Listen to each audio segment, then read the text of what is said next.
Taas me poltetaan. Aurinko ei enää kovin kauheasti paistele täällä, mutta vielä hetken paistaa ja sitten tulee pimeää ja sitten onkin nuotiolla aika tunnelmallista. Joo, kyllä tämä takka tulee voittaa, mutta onhan sekin hyvä.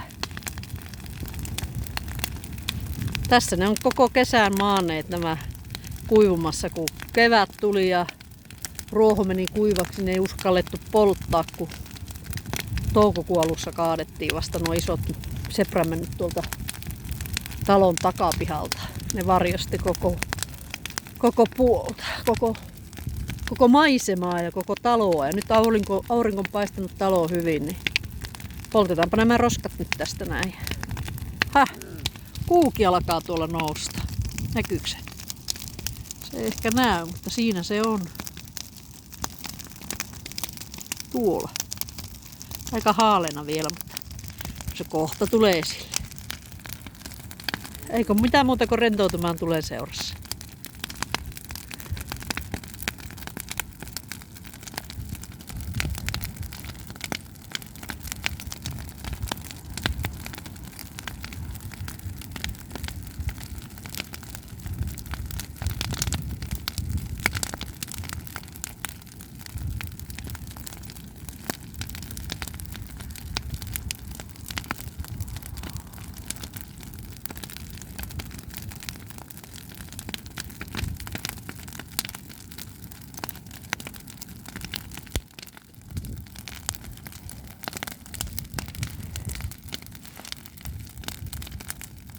Alkaa jo naama kuumentua, kun tässä lähellä seisoo. Pitää vähän mennä taakse.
Vähän vielä rekat paahtaa tuolla Nelostiellä tuolla 200 metrin päässä, että se ääni kaikuu ihan tänne.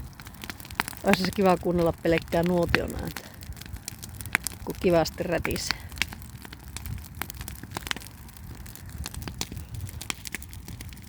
Mies rentoutuu.